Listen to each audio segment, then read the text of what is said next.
오늘 에베소서 1장 3절 6절 말씀을 통해서 돌이킴이라고 하는 제목으로 하나님 말씀 증거하겠습니다. 에베소 강의 8번째 시간입니다. 그리스도인은 예수를 믿는 사람입니다. 예수를 믿는다라고 하는 말은 구원을 받았습니다라는 말입니다. 우리가 구원이라고 하는 것이 무엇이냐? 그것은 예수 그리스도 밖에 있다가 예수 그리스도 안으로 들어가는 것입니다. 밖에 있을 때는 예수님이 누군지 모릅니다. 밖에 있을 때는 과연 그분이 어떤 분인지, 내게 무엇을 할 수 있는지 모릅니다. 그런데 그 안으로 들어가면 그때부터 예수님이 이런 분이구나 하는 것을 깨닫게 됩니다. 그러면서 하늘에 속한 모든 신령한 복을 받기 시작합니다. 이것이 바로 구원이고, 이 삶을 사는 것, 이것이 바로 구원의 삶입니다. 이 구원이 어떻게 우리에게 이루어집니까? 크게 보면 세 가지 스텝을 통해서 구원이 이루어집니다. 제일 첫 번째 스텝은 하나님의 선택입니다. 이 선택이라고 하는 것은 하나님의 신비입니다. 창세전에 그리스도 안에서 그 기쁘신 뜻대로 선택하셨다라고 말합니다. 그러니까 과연 나를 왜, 언제, 어떻게 선택하셨는지 우리는 잘 알 수 없습니다. 또한 다른 사람들을 바라볼 때 과연 저 사람이 선택받았는지 또한 우리가 알 수 없습니다. 그건 하나님의 고유의 권한이고 또 하나님의 고유의 능력입니다. 그래서 하나님이 선택하십니다. 근데 그 선택이 드러나는 시점이 뭐냐? 두 번째 스텝이죠. 그것이 바로 부르심입니다. 부르심을 통해서 선택이 드러납니다. 하나님의 선택, 그것은 고유한 하나님의 권한입니다. 그래서 아무도 그 권한에 침범하지 못합니다. 근데 두 번째 스텝으로 가면 이 부르심에는 하나님이 하나님의 사람들을 사용합니다. 이 사용하는 사람을 우린 전도자라고 말합니다. 그 전도자를 통해서 부르십니다. 하나님 앞에 나오라라고 부르십니다. 그 전도자가 남편일 수도 있고 아내일 수도 있습니다. 부모일 수도 있고 자녀일 수도 있습니다. 또 그 전도자가 자기가 전혀 알지 못하는 어떤 길거리에 있는 전도자일 수도 있고요. 또 그 전도자가 우리의 친구일 수도 있습니다. 하나님은 어떤 방법을 동원하든지 하나님의 사람을 통해서, 그 전도자를 통해서 우리를 부르십니다. 이것이 두 번째 스텝입니다. 그러니까 제일 첫 번째 스텝은 하나님 혼자 하시는 것. 두 번째 스텝은 하나님이 전도자를 통해서 나를 불러주시는 것. 그리고 세 번째 스텝이 돌이킴입니다. 그 돌이킴은 전도자의 소리를 듣고 내가 하나님의 말씀을 들으면서 이제는 내가 하나님께로 돌아가는 것. 그것은 바로 내가 해야 될 몫입니다. 그런 점에서 보면 하나님의 선택이라고 하는 것은 뿌리와 같습니다. 보이진 않지만 그것이 모든 구원에 있어서의 능력을 줍니다. 그리고 부르심이라고 하는 것은 꽃과 같습니다. 그리고 나서 내가 그 부르심 앞에 듣고서 이제 돌이키는 것, 그것을 열매와 같습니다. 그래서 하나님 앞에서 부르심을 받고 돌이킬 때부터 구원의 삶, 구원의 축복, 그 구원이 뭔지, 예수 그리스도 안에 들어가는 삶이 뭔지 그걸 그때부터 깨닫기 시작합니다. 다른 말로 말하면 구원을 통해서, 그 돌이킴을 통해서 구원이 얻어지고 이루어진다라고 말할 수 있습니다. 오늘 이 돌이킴에 대해서 말씀을 드리길 원합니다. 과연 우리가 어디서부터 돌이키는가, 그리고 어디로 가는 것인가, 여기에 대해서 말씀을 드립니다. 제일 첫 번째 우리가 돌이키는 것은 나의 가던 길에서 돌이키는 것입니다. 사람들은 자기 인생의 길이 있습니다. 자기가 하고 싶은 인생이 있어요. 자기의 성공이 있어요.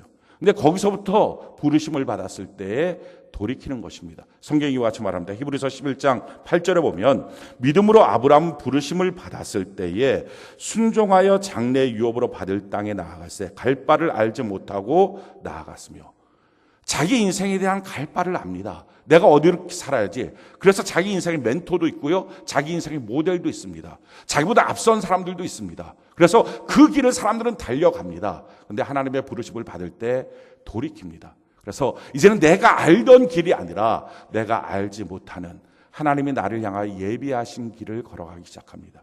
이것이 아브라함이고요. 믿음의 조상입니다. 우리가 바로 이와 같은 돌이킴을 통하여 신앙이 시작합니다.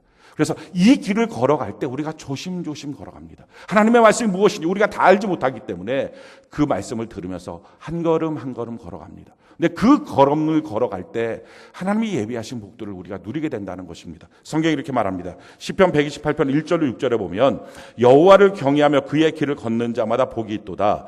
내가 내 손이 수고한 대로 먹을 것이라. 내가 복되고 형통하리로다. 내 집 안방에 있는 내 아내는 결실한 포도나무 같으며 내 식탁에 둘러 앉은 자식들은 어린 감람나무 같으로다. 여호와를 경외하는 자는 이같이 복을 얻으리로다. 여호와께서 시온에서 내게 복을 주실지어다. 너는 평생 예루살렘의 번영을 보며 내 자식의 자식을 볼지어다. 이스라엘에게 평강이 있을지로다. 우리가 하나님을 경외하며 그 길을 걷는 것, 이게 뭡니까? 나의 길에서 돌이켜서 하나님의 길을 걸어갑니다. 그러면 그 길을 걸어갈 때 하나님 구원의 삶에 필요한 모든 것들을 공급하신다는 거죠. 하나님 아버지가 예수 그리스도 안에서 하늘에 속한 모든 신령한 복을 주십니다. 그 내용들이 뭡니까? 내가 수고한 대로 먹게 되고 복되고 형통하고, 이거 물질의 문제죠. 그 다음에 내 가정의 회복, 자녀의 회복을 주십니다. 또 내 영혼의 회복을 주시고요, 내 자식의 자식을 볼 수 있는 건강도 주시고요, 마음의 평강도 주십니다. 그러니까 우리의 삶에 필요한 모든 것들, 하늘에 속한 모든 신령한 복을 주신다는 거예요. 언제예요? 그냥 다닐 때 주는 게 아니라 내 길에서 돌이킬 때부터 하나님이 주신다는 것입니다. 그래서 이 돌이킴이라는 것은요, 구원의 열매가 됩니다. 신앙생활은 그래서 우리가 흔히들 이런 얘기를 하죠. 종교인 되지 마십시오. 정말 예수 믿는 사람 되십시오. 라는 말을 합니다. 똑같이 교회를 나오고 예배를 드려도 돌이킴을 갖고 나온 사람은 참되게 하나님을 예배하는 것입니다. 근데 돌이킴이 없이 그저 나오는 것을 우리는 습관적인 예배자, 종교인이라고 말합니다. 그것은 이 구원해 주신 하나님의 그 길을 걸어가면서 누리게 되는 은혜와 축복들이 없는 것입니다. 오늘날 한탄스러운 것은 수많은 그리스도인들이 있지만 4명 중에 1명이 그리스도인이라고 하지만 사실은 이와 같은 은혜와 축복들을 누리지도 못하고 그것을 보여주지도 못하고 그것을 통해서 다른 사람들한테 복을 전염시키지도 못합니다. 이유가 뭡니까? 사실은 교회는 나오고 예배는 드린다고 하면서도 돌이킴이라고 하는, 자기가 하나님의 말씀을 듣고 이제는 돌이켜야 되겠다라고 하는 결단이 없이 나오기 때문인 것입니다. 우리가 우리의 길에서부터 돌이키는 거예요. 성경이 우리를 이렇게 말하고 있습니다. 이사야 53장 6절에 보니까 우린 다 양 같아서 그릇 행하여 각기 제 길로 갔거늘 여호와께서 우리 모두의 죄악을 그에게 담당시키셨도다. 우리가 흔히들 죄가 뭐냐라는 말을 합니다. 어떤 사람은 선악과 먹은 게 죄다. 어떤 사람은 도둑질한 것, 간음한 것, 뭐 이런저런 것들이 죄다라고 말합니다. 물론 다 죄입니다. 그런데 사실은 가장 근원적인 죄가 뭘까? 왜 선악과를 먹었을까? 선악과를 먹는 행위 자체의 문제가 아니라 사실은 하나님의 명령인데 그 명령을 떠나버린 거죠. 그래서 죄는 한마디로 말하면 out of order입니다. 하나님이 주시는 명령대로 작동이 안 되는 거예요. 하나님 우리를 향한 계획이 있어요. 우리를 향한 뜻이 있어요. 우리 인생을 통해서 얻으실 하나님의 영광이 있어요. 우리 한 사람 한 사람은 하나님이 만드셨거든요. 근데 그 만드신 하나님이, 창조주 하나님이 우리를 향한 기대가 있습니다. 근데 그 기대가 다 뭉그러진 거예요. out of order예요. 그게 죄예요. 성경은 그것을 뭐라고 말합니까? 각기 제 길로 간 거예요. 하나님이 원하시는 길이 있어요. 내게 주신 길이 있다고. 나보고 걸어가는 길이 있는데, 그 목적이 있는데 그 길과 상관없이 내 마음대로 걸어가고 싶은 거예요. 그게 죄예요. 이 죄를 예수님이 십자가에 못 박히심으로 다 담당하셨다 하는 얘기입니다. 이것을 또 구체적으로 말하면 이렇게 말하고 있습니다. 에베소서 2장 3절에 전에는 우리도 다 그 가운데서 우리 육체의 욕심을 따라 지내며 육체와 마음에 원하는 것을 하여 다른 이들과 같이 본질상 진노의 자녀이었더니, 우리의 육체, 우리의 마음이 원하는 욕심을 따라 살아가는 것. 이 욕심이 어디서부터 들어옵니까? 내 눈에서 들어오는 거죠. 내 귀에서 들어오는 거예요. 다른 사람들을 보면서 다른 사람이 어떻게 사는가 이걸 보면서 세상 풍조를 보면서 야 그래서 나도 저렇게 살고 싶다, 저거 갖고 싶다. 다 뭡니까? 하나님이 위로부터 나보고 무엇하고 오라고 하신 말씀은 다 팽개치고 사람들 보면서, 주변을 보면서, 그래서 욕심이 발동해서 얻어지는 삶, 그게 각기 제 길로 가는 것입니다. 그러니까 각기 다 제 길이니까요, 마음이 하나가 안 되는 거예요. 사랑해서 결혼해도요, 왜 싸웁니까? 각기 제 길이니까, 부부가. 그래서 남편은 남편의 생각이 있고 아내는 아내의 생각이 있어요. 왜 가정 안에 불화가 생깁니까? 이걸 죄의 문제라고 말해요. 죄라고 하는 것이 무슨 나쁜 짓을 해서의 문제가 아니라 가장 근원적인 것은 마음이 다 다른 거예요. 생각이 다른 거예요. 길이 다른 거예요. 그러니까 아내로서 남편을 바라보면 이해가 안 돼요. 왜 저렇게 사는지. 마찬가지예요. 남편으로서 아내를 봤을 때도 이해가 안 돼요. 왜? 길이 다르니까. 그러니까 길이 다른 상태에 있으니까 부모가 자녀를 양육할 때도 양육이라고 하는 얼마나 귀한 사명 앞에서 부부가 싸웁니다. 길이 다르니까. 회사가요, 사장하고 종업원이 길이 달라요. 국가가요, 정치인과 국민들의 길이 달라요. 다 무슨 문제입니까? 죄의 문제예요. 하나님 우리에게 이렇게 말씀하십니다. 이사야 43장 7절에 내 이름으로 불려지는 모든 자 곧 내가 내 영광을 위하여 창조한 자를 오게 하라. 그를 내가 지었고 그를 내가 만들었느니라. 하나님이 나를 창조하셨다. 이 사실이 너무 중요합니다. 오늘 성령 하나님을 통해서 이 사실을 믿게 되는 은혜가 있기를 바랍니다. 사람은 자기 스스로 태어난 게 아니에요. 사람은 근본적으로 수동태예요. 능동태가 아니라고요. 내가 낳고 싶어서 난 게 아니고요. 내가 살고 싶어서 사는 게 아니고요. 내가 그 일을 하고 싶어서 하는 게 아니에요. 주어지니까 하는 거예요. 부모가 낳았으니까 난 거고요. 생명이 있으니까 사는 거고요. 그래서 내가 내 인생을 뭔가 멋지게 설계하고 달려가는 것처럼 보이지만 사실은 엄밀한 의미에서 내 인생 전체를 놓고 보면 수동태예요. 능동태가 아니라고요. 그러면 내게 주어진 삶을 내가 지금 오늘 살아간다고 했을 때 과연 누가 나의 삶을 주어졌을까? 부모. 그럼 부모는 또 누가 줬을까? 이 근원을 파고 올라가면요. 우리를 만드신 창조주 하나님이에요. 하나님 우리를 만드셨다고요. 내가 무엇인가를 만들 때는 그 만든 이유가 있지 않겠습니까? 사람들은요, 우연히 생겼다고 말해요. 저절로 생겼다고 말해요. 아니, 세상에 우연히 저절로 생기는 게 뭐가 있습니까? 단 하나도 없어요. 오지에 들어가요. 아무도 사람 손이 타지도 않은 오지에 들어가요. 근데 오지에 들어갔더니 거기에 그 너와집 있는 거예요. 판자촌 같은 나무로 턱턱턱 만들어 너와집 있는 거예요. 그럼 사람들이 이야, 아니 이 깊은 산속에 누가 와서 이걸 만들었지? 라고 말하지. 어디서 바람이 불어서 지가 알아서 탁탁탁 맞아갖고 이런 멋진 너와집이 저절로 생겼지? 이렇게 말하는 사람 하나도 없어요. 아니 너와집만 해도, 그 허술한 너와집만 해도 만들어야 생기는데 어떻게 사람이, 이 몸이 저절로 생깁니까? 그것도 아메바로부터. 이 진화론을 과학이라고 착각하고 알고 있어요. 그러다 보니까 이 진화론의 핵심이 뭐예요? 적자생존, 약육강식 이거거든요. 그러니까 그렇게 가르쳐 놓으니까 오늘 학생들이 뭘 합니까? 적자생존, 약육강식. 교실 안에서 살아남을 자들만 살아남는 거예요. 그리고 약육강식, 강한 놈이 약한 놈 잡아먹는 거예요. 그러니까 왕따의 문화가 그 마음속에 들어가 버린 거예요. 따돌림의 문화, 집단 괴롭힘의 문화. 자기보다 약하니까 괴롭혀도 된다는 거예요. 뿐만 아니에요. 오늘날의 어른들은요, 다 갑질하잖아요. 이 갑질이라고 하는 게 뭡니까? 결국은 약육강식. 그러니까 근본적으로 이런 사상 체계가 들어와 버리니까 인간 세계가 다 불행해진 거예요. 그런데도 모르고 이것이 과학인 줄 알아요. 진화론이라고요. 창조론, 똑같은 이론이라고요. 쉽게 말하면 둘 중에 뭘 믿느냐의 문제예요. 근데 둘 중에 뭘 믿느냐라고 했을 때 뭐가 가치가 있습니까? 둘 다 과학은 아니거든요. 믿음의 대상이거든요. 뭐가 진짜 가치가 있느냐? 나라고 하는 인간을, 내 자녀를 키울 때 너는 아메바로부터 진화돼서 태어나서 내 밑에 있는 거야 라고 키우는 게 내 자녀에 대한 가치가 있을까? 하나님이 너를 참으로 멋지게 만드셨어. 하나님 너를 선택하셨어. 뭐가 가치가 있을까? 오늘날에 뭐가 뭔지도 모르면서 마귀가 쳐는 잘못된 거짓말에 속아서 진짜 진리가 뭔지도 모르고 잘못된 것, 그것이 잘못된 과학이라고, 과학도 아닌 것을 갖다 놓고 그렇게 그냥 살아가고 있는 것입니다. 하나님이 우리를 창조하셨어요. 우리를 영화롭게 만드셨어요. 그리고서 하나님이 우리를 통해서 영광을 받기를 원하신다는 거죠. 그렇게 영광을 받기를 원하시는 하나님 앞에 그 길이 무엇인지도 알지 못하고 내가 각기 자기 길로 걸어가는 것, 이게 죄예요. 이 길에서 돌이키는 거예요.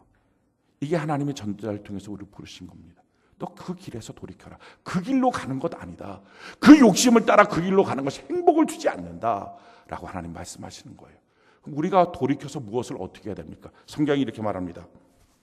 마태복음 6장 33절에 그런즉 너희는 먼저 그의 나라와 그의 의를 구하라. 그리하면 이 모든 것을 너희에게 더하시리라. 우리가 돌이켜서 하나님 앞에 먼저 주님의 나라와 주님의 의를 구하는 것입니다. 사람은요, 서로가 서로의 마음을 합칠 수가 없어요. 근데 주님 앞에서 합쳐질 수 있어요. 예수 그리스도 앞에서, 하나님의 나라라고 하는 것 앞에서 우리는 합쳐질 수 있어요. 그래서 먼저 그의 나라와 그의 의를 구하는 거예요. 그럼 어떤 일이 생깁니까? 이 모든 것을 너희에게 더하시라. 그렇게 돌이키고 나면 그때부터 하나님의 공급이라고 하는 것을 경험합니다. 우리는 돌이키지 않고 내 길을 가면서, 내 성공을 향하여 달려가면서 하나님 여기 한 번만 더 밀어주세요. 여기 한 번만 더 지원해 주세요. 여기 한 번만 더 물질을 주세요. 참 어렵게 기도하고요. 어렵게 신앙생활합니다. 그게 아니고요. 하늘에 계신 우리 아버지는 우리에게 주시길 원하세요. 공급하길 원하세요. 하늘에서가 모든 신령한 걸 주기 원하세요. 이게 구원이거든요. 근데 언제예요? 내가 나의 길에서 돌이켜서 먼저 그의 나라와 그의 의를 구하기 시작할 때. 그래서 이 돌이키고 하나님께 나오는 것입니다. 자, 두 번째 우리가 어디서부터 돌이켜야 됩니까? 내 생각에서 돌이켜야 됩니다. 사람들은 자기의 생각이 있어요. 오늘 지금 여러분들 예배를 드리지만 예배드리는 여러분들이 자기의 생각이 있어요. 근데 그 생각을 갖고 말씀을 듣다가 그 말씀이 받아들여질만 하면 아멘이 됩니다. 아, 그렇지. 그리고 은혜 받았다고 말합니다. 근데 그 생각이 하나님의 말씀이 내 생각과 부딪히기 시작하면 그때부터 갈등이 됩니다. 힘들다고 말합니다. 받아들일 수가 없다고 말합니다. 근데 그 생각, 내 생각, 여기서 돌이키는 거예요. 성경이 우리에게 이렇게 말합니다. 고린도서 10장 4절로 5절에 우리의 싸우는 무기는 육신에 속한 것이 아니요 오직 어떤 견고한진도 무너뜨리는 하나님의 능력이라 모든 이론을 무너뜨리며 하나님 아는 것을 대적하여 높아진 것을 다 무너뜨리고 모든 생각을 사로잡아 그리스도에게 복종하게 하니. 우리가 능력이 뭡니까? 내 모든 생각을 사로잡아서 그리스도 앞에 복종하지 못하는 이 생각을 복종시키는 것입니다. 열왕기하 5장에 보면 나만이라고 하는 장군이 나오고 우리가 많이 들었던 사람인데 문둥병자예요. 그런데 문둥병이 되기 전에 그 사람은 아람의 군대 장관으로 대단한 용력이 있었던 사람이에요. 전쟁 나가기만 하면 맨날 승리하는 사람이에요. 왕의 신임을 받던 사람입니다. 근데 그 사람이 덜컥 문둥병에 걸렸어요. 그러니까 전에 뭘 갖고 있던 다 소용없어요. 문둥병 하나 걸리니까 아무것도 아닌 거예요. 그의 이력이라는 게 소용없는 거예요. 버림받은 거죠. 근데 그런 그에게 복음이 들어왔어요. 이스라엘에서 잡아온 한 소녀 종이 우리 이스라엘 땅으로 가면 선지자가 계신데 그 앞에 가면 이 문둥병 치료받는다 하는 말을 툭 던져준 거예요.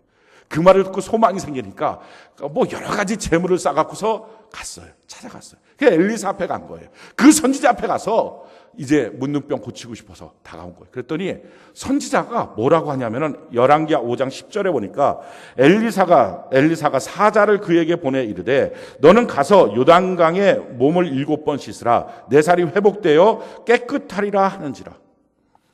이 엘리사가 나오지도 않고 그 군대 장관 어마어마하게 큰 권력 있는 그 사람인데 나오지도 않고 종 하나 사환 하나 보내갖고 야 가서 요단강에 가서 7번 씻어라 그럼 깨끗해진다 라고 말해준 거예요. 이 말을 듣자마자요 이 나만 장군이 화가 난 거예요. 제가 무시한다고 생각했어요. 야 내가 만약 문둥병만 안 걸렸으면 나한테 이런 취급하겠어 아마 이런 생각도 했을 거예요. 화가 난 거예요. 그래서 이렇게 말해요. 나만이 노하여 물러가며 이르되 그 다음에 나오는 단어가 중요해요. 내 생각에는 누구든지 예배에 나오면 성경 보면 큐티하면 그 전에 뭐가 있습니까? 내 생각이 있어요. 내 생각이 없는 사람 누가 있겠어요? 내 마음이 있어요. 그게 없는 사람 누가 있겠어요? 근데 내 생각에는 무슨 생각을 갖고 있었느냐? 그가 내게로 와서 서서 그의 하나님 여호와의 이름을 부르며 그의 손을 그 부위에 흔들어 나병을 고칠까 하였노라. 자기가 기대하고 생각했던 게 있다고요. 내가 가면 아마 선지자가 뛰어나와서 오셨습니까? 라고 그 상처에 손을 얹어서 막 손을 흔들면서 멋진 이 쇼맨십도 좀 하면서 치료받아라 나가라 이렇게 할 줄 알았다는 거예요. 그게 자기 생각이었어요. 근데 왜 내 생각과 다르지? 여러분들이 아마 교회에 와서 말씀 들을 때 내 생각과 같은 것도 있지만 틀린 것도 많을 거예요. 다른 게 너무 많을 거예요. 그럴 때 왜 내 생각과 다르지? 라는 생각을 할 거예요. 그럴 때는 그 다음부터 화가 나는 거예요. 내 생각과 다른 말을 들으니까 순종도 안 되고 화가 나요. 화가 나니까 그 다음에 뭐라고 말합니까? 다른 얘기를 하기 시작해요. 12절에 보니까 다메섹 강 아바나와 바르바른 이스라엘 모든 강물보다 낫지 아니하냐. 내가 거기서 몸을 씻으면 깨끗하게 되지 아니하려 하고 몸을 돌려 분노하여 떠나니. 그러니까 나만 장군이 어떡합니까? 아니 이 요단강 얼마나 지저분한데 뭐 거기 가서 씻어? 씻을 것 같으면 그 아람 땅에 있는 나머지 강들이 훨씬 더 크고 좋은데 거기 가서 씻지 뭐 하면서 화가 나는 거예요. 사람들이 그렇게 생각해요. 목사님 그거 사업을 몰라서 하는 거예요. 직장생활 몰라서 하는 말이에요. 그거 지금 모르니까 그런 말 말씀하시지 다른 게 훨씬 좋아요. 그것보다는 훨씬 더 좋은 길이 있어요. 공연이 교회에 나왔나 봐요. 제대로 알지도 못하면서 말씀하시네. 화가 나는 거예요. 그 내 생각. 구원이 뭐예요? 이 내 생각에서 돌이키는 거예요. 하나님의 생각으로. 그게 구원이에요. 그러니까 구원은 뭐 가슴이 떨리고 뭐 등에 뭐가 불이 임하고 뭐 그런 거 다 없어도요 괜찮아요. 분명한 한 가지는 내 생각이 있는데, 그리고 앞으로도 내 생각이 있을 텐데, 하나님의 말씀을 들으면 내 생각이 꺾어지는 거예요. 내 생각이 복종되기 시작하는 거예요. 이게 하나님의 자녀예요. 근데 여전히 내 생각이 커 있는 것, 아직 돌이키지 않은 거예요. 그래서 교회 나와서도요, 내 생각이 너무 크니까 어떤 건 순종하고 어떤 건 순종을 안 하고, 심지어 거기서 한 걸음 더 나가서 이것은 목사님 생각이지 하나님의 말씀이 아니에요, 이렇게 말하기도 하고. 근데 성경은 말해요, 설교는 사람의 말이 아니라 하나님이 사람을 통하여 하시는 말씀입니다. 그 말씀을 내가 믿고 그 말씀대로 할 수 있느냐. 근데 이 나만 장군의 옆에는요 참 지혜로운 종들이 있었어요. 그 지혜로운 종들이 와서 이렇게 말을 해주는 거예요. 그의 종들이 나와 말하여 이르되 내 아버지여 선지자가 당신에게 큰 일을 행하라 말하였다면 행하지 아니하였으리까 하물며 당신에게 이르기를 씻어 깨끗하게 하라 함이리까 하니. 옆에서 그 말을 해주는 거죠. 우리 주변에 이런 지혜로운 사람이 있다는 거 참 은혜예요. 그게 축복이에요. 내가 막 분노가 날 때, 내 생각이 울컥울컥 날 때 누군가 와서 나한테 다시 말해줄 수 있는 사람이 있는지. 그 말을 들으니까요 자기 생각을 내려놓는 거예요. 그래서 다시 하나님의 생각을 붙들어요. 그래서 그가 어떻게 합니까? 나아만이 이에 내려가서 하나님의 사람의 말대로, 이게 무슨 말입니까? 하나님이 하나님의 사람을 통해서 전해준 생각대로 돌이켜 바뀌어진 거죠. 요단강에 가서 7번 몸을 잠그니 그의 살이 어린아이의 살같이 회복되어 깨끗하게 되었더라. 사랑하는 성도 여러분, 내 생각을 그대로 붙잡고 있으면요 교회 나왔을 때 화가 나요. 여러분들 가운데 혹시 예배 드리면서 화가 나시는 분들 있습니까? 분노가 나세요. 예배 드리면서 힘이 든 거예요. 짜증이 나는 거예요. 왜 그렇습니까? 내 생각에서 돌이키지 않아서. 근데 내 생각에서 돌이키고 나니까 어떤 역사가 나타나요? 순종이 쉬워요. 그리고 그 순종을 통해서 무엇을 얻습니까? 기적을 얻어요. 예수 믿으면요 날마다 기적이 있거든요. 예수 믿으면요 날마다 우리의 삶에 문제가 있는 것들이 하나님의 큰 권능으로 회복이 되고 해결이 되거든요. 그런데 예수 믿으면서 이 회복과 권능, 축복, 기적을 언제 받느냐? 내 생각에서 돌이켜서 순종이 쉬워질 때 그 문제는 해결돼요. 오늘 이 시간에 여러분들이 만약에 많은 문제들을 짊어지고 나왔다면 그냥 그 문제 짊어지고 그냥 자기는 자기 방법대로 나는 기도해야지, 나는 뭐 어떻게 하지, 하나님이 알아서 어떻게 좀 도와주실려나, 이런 막연한 기대 속에 있지 말고 말씀을 듣고 내가 돌이켜야 될 걸 돌이키고 내 생각을 죽이고 내 생각을 복종시키고 하나님께 나갈 때 우리가 회복이 되는, 또 기적을 얻는, 문제가 바뀌어서 복이 되는 은혜가 있게 될 줄로 믿습니다. 세 번째, 우리가 어디서부터 돌이켜야 되냐? 그것은요 가장 중요한 건데요, 내 자신에서부터 돌이키는 거예요. 오늘 이 시간에 자기 자신에서부터 좀 돌이켰으면 좋겠어요. 그리고 내 자신에서 돌이켜서 주님께로 걸어갔으면 좋겠어요. 조정민 목사님이 계시는데 그분이 베이직교회 담임하고 계신 목사님이죠. 아마 여러분들이 잘 아실 텐데 전에 MBC에서 보도국장으로 일했고 또 그 MBC 그 앵커로 있었던 남자분이거든요. 근데 그분이 나이 많이 들어서 예수 믿고 구원받고 또 거기다 한 걸음 더 나가서 신학 공부를 하고 목회자가 되셨어요. 근데 그렇게 그분이 이제 예수 믿게 됐던 동기가 뭐냐면은 자기는 이제 맨날 골프 치고 술 먹고 이게 자기 낙이에요. 그렇게 맨날 돌아다니다가 밤 늦게 오는 거죠. 그리고 자다가 부식하는 소리가 들리는 거예요. 밤마다 뭔가 보면 새벽에 자기 아내가 어디로 가는 거예요. 막 예쁘게 단장하고 옷 입고 어디로 가는 거예요. 뭐 한두 번 이렇게 잠결에 물어본 거예요. 어디 가냐? 그때 새벽 기도 간다. 그런가 보다 하고 자다가 어느 날 문득 의심이 생긴 거예요. 이 여자가 새벽에 나가서 새벽 기도를 하는데 뭘 이렇게 단장하고 예쁘게 입고 나가지? 결국 의심이 생겨. 결국 한번 아내를 따라가 보자. 어디로 가나 진짜. 아니면 이 새벽부터 누굴 만나나. 그래갖고 따라간 거예요. 쫓아갔는데 보니까 정말 교회로 가더라는 거예요. 교회 가서 뭐 하나 하고서 아내는 이제 앞에 가서 막 예배를 드리고 자기는 뒤에서 기둥 뒤에서 숨막고 이렇게 보고 있는데 사람들이 많이 모였고 막 예배 드리고 기도하고 울고 그러더라는 거예요. 이 새벽부터 이 사람들이 이렇게 나와 있어? 그래서 야 이거 분명히 이거 사입이다. 내가 이걸 파헤쳐서 완전히 발가벗겨 버려야지. 그래갖고 아주 보도 내가 내야지. 이 마음을 갖고서 취재를 간 거예요. 새벽마다 나간 거예요. 저는 이걸 봤을 때 어떤 목적이로든지 예배를 나오면 변화가 있는 줄로 믿습니다. 나왔어요. 그러다가 어느 날 찬송을 부르는데 그 찬송에 자기 마음이 녹아진 거예요. 너 예수께 나와 너의 모든 짐 내려놓고 그 찬양을 부르는데 그냥 자기도 알지 못한 눈물이 확 나오더래요. 아마 자기의 인생에 짐이 많고 힘들었던 거죠. 눈물이 펑펑펑 나온 거예요. 그러고 난 다음에 이게 뭐가 있다라는 생각이 들고 그 다음부터는 예수를 믿기 시작했어요. 그러다가 정말 어느 날 예수를 믿게 된 거예요. 예수를 믿고 나니까 너무 좋은 거예요. 예배가 좋고요. 성경이 좋은 거예요. 그 다음부터는 뭐 주일 오전 예배뿐만 아니라 오후 예배 막 다른 예배 막 새벽 예배 저녁 예배 다 드리는 거예요. 교회에서 하는 모든 행사 막 다 참석하는 거예요. 막 새벽이고 밤이고 시간만 되면 아무튼 쫓아나가는 거예요. 그날도 하루 새벽 예배 들고 가서 일하고 저녁 때 왔고 오자마자 막 그냥 옷도 안 갈아입고 성경책 끼고 막 뛰어나가는데 아내가 방문을 열더니 어디 가요? 이렇게 물어보더래요. 어디 가긴 어디 가? 교회 가지. 성경책 끼고 그럼 내가 뭐 술집 가겠다. 이렇게 막 쏘아붙인 거예요. 그랬더니 쏘아붙이는 말을 듣더니 아내가 하는 말이 당신 예전에 그렇게 술 먹고 다니다가 이제는 성경책 끼고 교회 가니까 다 변한 것 같죠. 그런데 내 눈에는 하나도 안 바뀌었어요. 하고 문을 닫고 들어가래요. 근데 그 말이 큰 충격이 된 거예요. 자기는 너무 많이 바뀌었다고 생각했는데 하나도 안 바뀌었다는 말을 들으니까. 그래서 교회 갈 맛이 없어진 거예요. 그 순간에. 안 바뀌었다는데 뭘 가냐 하는 맛이 없어져 갖고 자기 방으로 들어갔어요. 방석을 갖다가 딱 놓고서 거기서 무릎을 꿇고 기도를 한 거예요. 하나님, 아내가 도대체 왜 저럽니까? 예전에 술 먹고 꿀 붙이고 다닐 때는 그것 때문에 속상하다고 뭐라고 쏘아붙이더니 이제는 교회를 가는데 쏘아붙이면 이 사람이 교회를 지가 먼저 가놓고 내가 교회를 간다는데 쏘아붙이면 이게 뭡니까 하나님? 무슨 이게 마귀 소리입니까? 하나님 소리입니까? 그래서 막 하나님 앞에 기도를 했대. 그랬더니 바로 하나님 응답을 주시더래요. 내 소리다 이렇게 하나님 소리다 이렇게 주신 거예요. 깜짝 놀란 거예요. 왜요 하나님?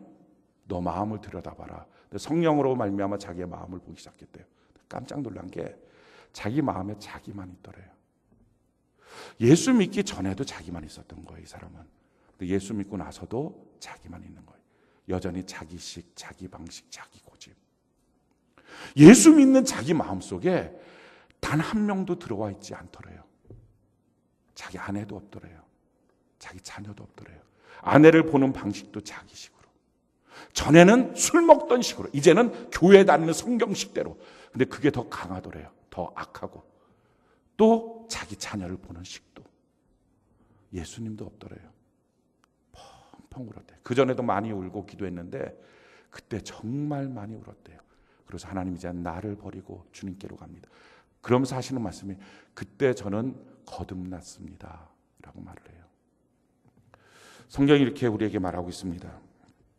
갈라디아서 2장 20절에 내가 그리스도와 함께 십자가에 못 박혔나니 그런즉 이제는 내가 사는 것이 아니요 오직 내 안에 그리스도께서 사시는 것이라. 이제 내가 육체 가운데 사는 것은 나를 사랑하사 나를 위하여 자기 자신을 버리신 하나님의 아들을 믿는 믿음 안에서 사는 것이라. 내가 죽은 거예요. 예수 믿으면요 다 똑같은 그 사람인데 겉옷만 예수 믿는 걸로 바뀌는 게 아니고요 속이 바뀌는 거예요. 식이 바뀌는 거예요. 사랑이 없던 사람이 사랑이 생기고 미움이 많았던 사람이 이제는 미움이 없어지고 그 안이 달라지는 거예요. 근데 다 똑같고 예수 전에도 막 자기 삶에 그렇게 자기만 알고 달려갔던 그 사람이 이제는 예수를 믿고 예수만 알고 달려가고 아무도 없는 거예요. 그런데 나로부터 바뀌어지니까 주님께로 가니까 그때부터는요 아내가 감동을 하더래요. 자녀들이 감동을 하더래요. 변화가 나타나더라는 거예요. 나를 돌이켜서 주님께로 가면요 감동이 있어요. 감화가 있어요. 주변이 바뀌어져요. 그리고요 내 자신이 행복해지고 자유로워져요. 그렇지 않으면 신앙생활이 뭔가 계속 묶여있는 노예 같아요. 교회 나오면서도 주눅이 들어요. 뭔가 계속 질책받는 것 같은 거예요. 묶여있는 거예요. 그런데 나는 죽고 예수로 사는 사람. 내 안에서 예수로 바뀌어지고 나니까 자유로워지는 거예요. 행복해지는 거예요. 이게 돌이킴이에요. 그러니까 하나님이 우리를 선택하시고 하나님의 사람을 통해서 부르십니다. 그 전도자 중에는 설교자도 있겠죠. 그 전도자 중에는 부모도 있고 자녀도 있고 주변 사람도 있겠죠. 양육자도 있겠죠. 셀장도 있겠죠. 아무튼 나를 불러주시고 난 다음에 나에게 권면의 말들을 합니다. 그런 말들을 통해서 내가 돌이키는 거예요. 나의 가던 길에서 돌이키고, 나의 생각에서 돌이키고, 내 자신에서부터 돌이키고, 그래서 하나님께 나가는 거예요. 오늘 이 시간에 저도 여러분도 돌이켜서 하나님께 나가는 은혜가 있기를 바랍니다. 이 돌이켜서 하나님께 나가는 것, 이게 좀 쉬웠으면 좋겠어요. 이게 너무 어려우면 그게 안 되는 거예요. 힘이 드는 거예요. 성경에 보면 부자 청년이 있어요. 예수님께 나와요. 그 마음에 갈급함은 있었어요. 내가 어떻게 하면 영생을 얻으리까? 예수님 말씀하는 거예요. 야, 너가 선한 일 다 했니? 예, 다 했습니다. 그럼 마지막 한 가지, 너 있는 재산 다 팔아서 가난한 사람 나눠주고 너 나 쫓아와라. 근데 그 사람이 말해요. 나는 돈이 많아서요 힘들겠네요. 자기 안에 자기가 가치 있다고 여기는 것, 자기 안에 자기가 소중하다고 여기는 것, 이것만큼 내가 붙들고 있어야지라고 생각하는 게 있으면 돌이키는 게 너무 어려워요. 근데 사도 바울은요 이렇게 고백을 해요. 빌립보서 3장 7절로 9절에 그러나 무엇이든지 내게 유익하던 것을 내가 그리스도를 위하여 다 해로 여길 뿐더러 또한 모든 것을 해로 여김은 내 주 그리스도 예수를 아는 지식이 가장 고상하기 때문이라. 내가 그를 위하여 모든 것을 잃어버리고 배설물로 여김은 그리스도를 얻고 그 안에서 발견되려 함이니 내가 가진 의는 율법에서 난 것이 아니 오직 그리스도를 믿음으로 말미암은 것이니 곧 믿음으로 하나님께로부터 난 의라. 사도 바울은요 자기 자신을 너무 배설물처럼 쉽게 버릴 수 있었어요. 이게 하나님의 은혜예요. 저는 오늘 이 시간 이 예배 가운데 우리에게 하나님의 은혜가 부어지길 바랍니다. 은혜라고 하는 것은요 뭐 느닷없이 뭐가 생기는 게 아니고요, 하나님 앞에 그 부르심을 받을 때, 그 말씀을 들을 때 돌이키기가 쉬운 거예요. 그게 은혜예요. 내 것을 배설물처럼 여기기가 쉬운 거예요. 세상의 성공이라고 하는 가치가 어느 순간 중요하지 않게 여겨지는 거예요. 내 생각이라는 게 틀릴 수 있지, 내 생각이 어떻게 맡겨서 내 생각보다 훨씬 큰 하나님의 생각이 맞지, 이렇게 생각이 바뀌어지는 것, 이게 은혜예요. 성경이 우리에게 이렇게 말합니다. 이사야 55장 6절로 9절에 너희는 여호와를 만날 만한 때에 찾으라. 가까이 계실 때 그를 부르라. 악인은 그의 길을, 불의한 자는 그의 생각을 버리고 여호와께로 돌아오라. 그리하면 그가 긍휼히 여기시리라. 우리 하나님께로 돌아오라. 그가 너그럽게 용서하시리라. 이는 내 생각이 너희 생각과 다르며 내 길이 너희의 길과 다름이니라. 여호와의 말씀이니라.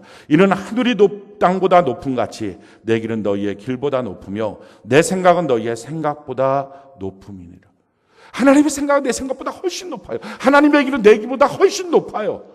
그렇기 때문에요, 그냥 내 길을, 내 생각을 고집하고 있으면 그 길이 안 보여요. 안 보이니까 인생을 하수같이 사는 거예요. 그런데 내 길을 버리고 내 생각을 버리고 하나님의 길을, 하나님의 생각을 붙들면요 인생을 상수같이 살 수 있어요. 전혀 다른 삶의 모습. 그러면서 내 자신을 버리고 예수로 내 마음을 채우고 가는 삶. 오늘 이것이 성령 하나님이 우리 모두의 마음을 만져주시면서 그런 마음으로 우리의 모습이 바뀌어지길 바랍니다. 그렇게 돌이켜서 하는 게 뭡니까? 그게 예배예요. 예배라고 하는 것은요 내 길에서 돌이켜서 주 앞에 나오는 것, 그래서 드리는 게 예배예요. 내 생각에서 돌이켜서 하나님의 말씀을 듣기를 갈망하는 것, 그게 예배예요. 나에서부터 돌이켜서 예수 그리스도로 내가 살기를 원합니다. 내가 예수를 믿는 믿음으로 살기를 원합니다. 이게 예배예요. 그래서 예배는요 길에서 돌이키지 않고 드리는 예배를 형식적인 예배, 종교인의 예배라고 말하고요, 그 길에서 돌이키면서 하나님, 내가 주님을 사모합니다, 갈망합니다, 내가 예배를 드립니다 하고 드리는 예배를 영과 진리의 예배자라고 말합니다. 우리가 예배 드려야 될 예배, 공적 예배가 있고요, 또 개인 예배가 있고 삶의 예배가 있어요. 우리가 공적 예배를 공동체 예배라 그럽니다. 우리 공동체가 모여서 예배 드리는 거예요. 5가지 예배가 있어요. 사실 이 5가지 예배는 우리 성도들이 균형 있게 신앙생활을 하기 위한 5가지 요소가 담겨져 있는 예배입니다. 이것을 5대 신앙의 영양소라고 말하는데요, 말씀, 기도, 축복, 성령, 교제와 섬김, 이 5가지거든요. 이게 있을 때 우리가 균형 잡힌 신앙생활을 할 수 있습니다. 말씀을 주는 예배가 지금 드려지고 있는 이 예배예요. 주일 오전 예배. 거기서 오늘 한 주간의 말씀, 어떻게 살아야 될지 주의 말씀을 받습니다. 이때 꼭 필요한 게 뭐예요? 내 생각을 버리고 하나님의 말씀을 받는 거예요. 내 생각 고집하면 그것은 순간적으로 종교적인 예배가 돼요.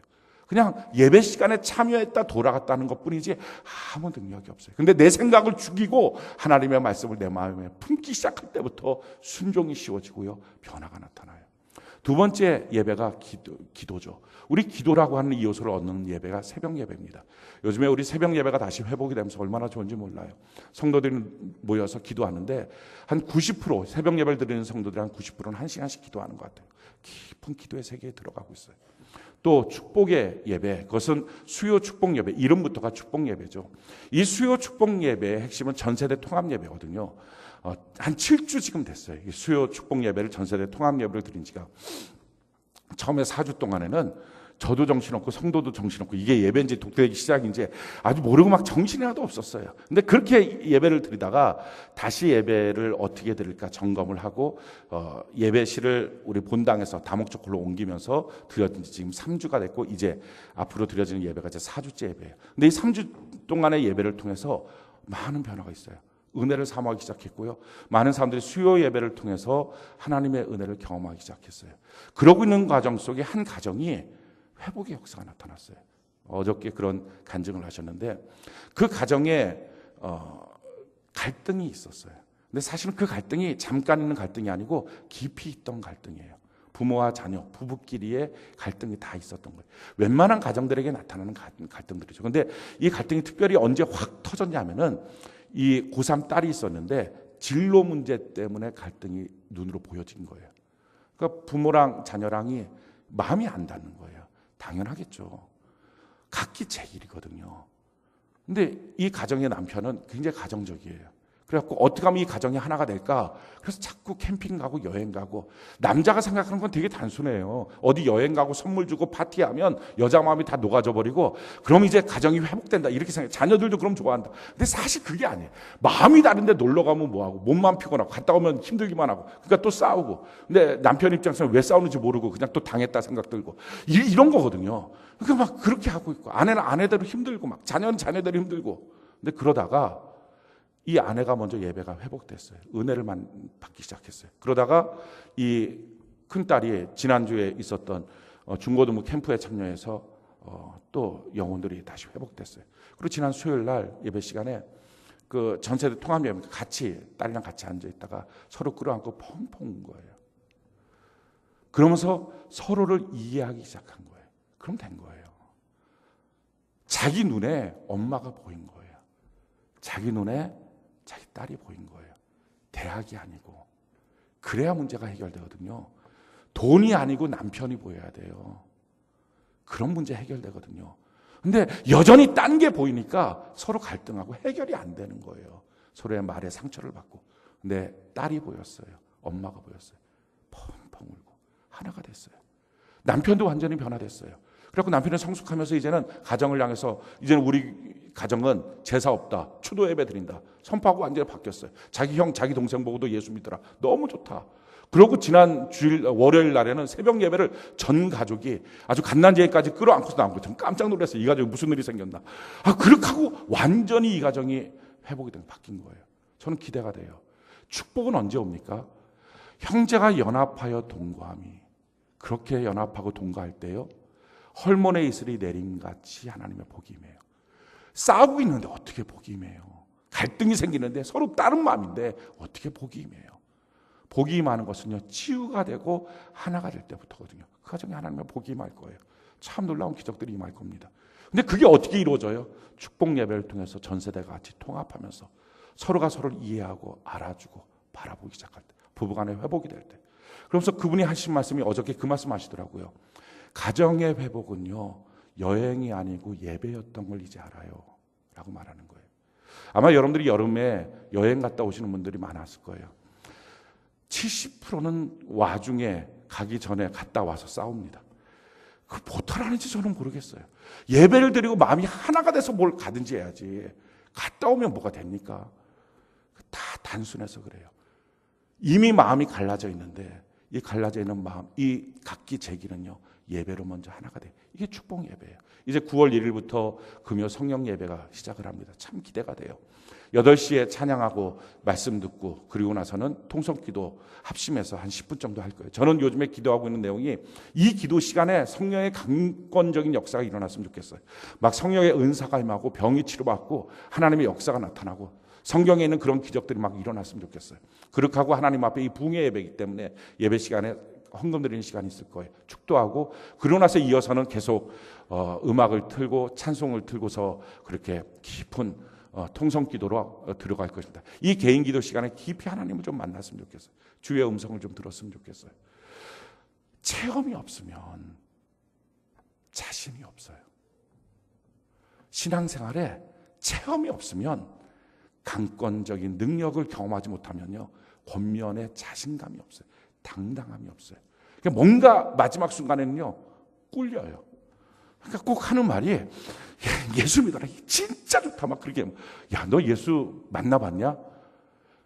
뭐 꼭 만나는 게 아니라 말씀을 들으면 만나는 거, 뭔가 뒤에가 캥기는 거예요. 근데 성령 하나님을 통해서 예수 만나는 은혜가 있기를 바랍니다. 그리고 이제 9월 3일부터 주일 오후 셀 예배를 드립니다.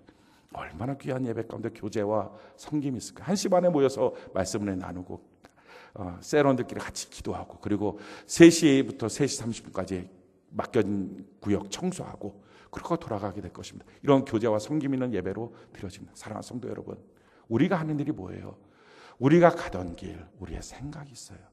내 자신이 있어요. 너무 소중한 거죠.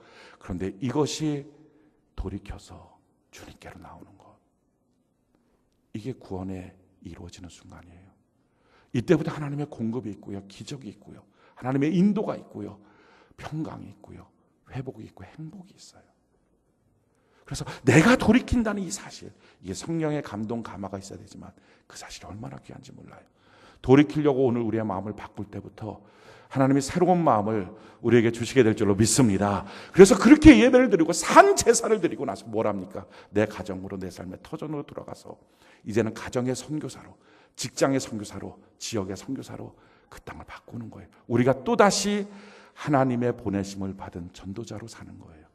그런 은혜가 우리에게 있을 때 우리를 통해서 예수의 복이 흘러나가고, 예수의 은혜가 흘러가고, 예수의 복음이 흘러가는 하나님의 거룩한 백성이 될 줄로 믿습니다. 오늘 우리가 이 예배를 드립니다.